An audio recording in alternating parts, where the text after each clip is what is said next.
tava nemubofu Alvin Nelson Chamsas lawyer oya panguva inoi achiexposa the deep-seated corruption inoitika muthe ruling party ZANU-PF achionekwa kunzi these tenders anogrebhewa nevakomana vezanu panguva inoi they are meaningless, but panguva ino vanoonekwa kunzi they are making so much money inoonekwa kunzi aiwa they are just stealing from the taxpayers money kuti ivo vangova enriched, but service provision anenge vaita panguva iyoyo panenge pasina zvapo. Subscribe, like, on the bell icon. Auna chiposta aiwa this goat amuri kuona iyo project yembudzi obudanyira chiti this is the goat deal broken down to its smallest constituent parts. Anouya panapa vanobudanyira chiti a villager in Mzarabani is a goat. A ZANU-PF middleman aka entrepreneur offers $30 for the goat. He then sells that goat to government for $150. Government donates that goat to the Mzarabani villager for free.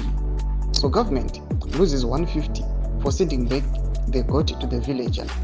The ZANU-PF's son of Owene makes $120 out of nothing.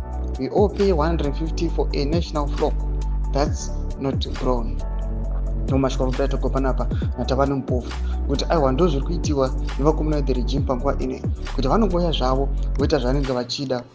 Vanogonotenga mbudzi vanongonotenga neoriginal price inozikanwa from MBA society, but kana vachinge vakuzodzoka manje vakuenda kugovernment vakuchioffer a tender vanoibhidha at a higher price instead of $30 vanosvika vanoitengesera kugovernment ne$150 vachiziva kuti they've pocketed $120 kunokwangozi they just paid $150 kungodzosera mbudzi iyoyo mucommunity kwavo vanoitenga vakatoita profit zvavo ye$120. Zvoonekwa as if ZANU-PF iri kuita aiwa basa rakanakisa kwazvo kana kuti iri kuita zvoonekwa panguva ino as if the ruling party ZANU-PF aiwa iri kuuya ichidonata ichiita basa rakanaka ichiuya ichipa vanhu vari mucommunity zvipfuwo, but mukana muchinge mazodzokera kuti how did we come tizosvika pakuzodonata unyatsoonekwa kuti the tenders nemari dzacho dzinenge dzisina transparency, panenge pane kubirirana nekujutana. Mbudzi dzemafungiro enyu moti kudii pamusoro pechitiko ichi?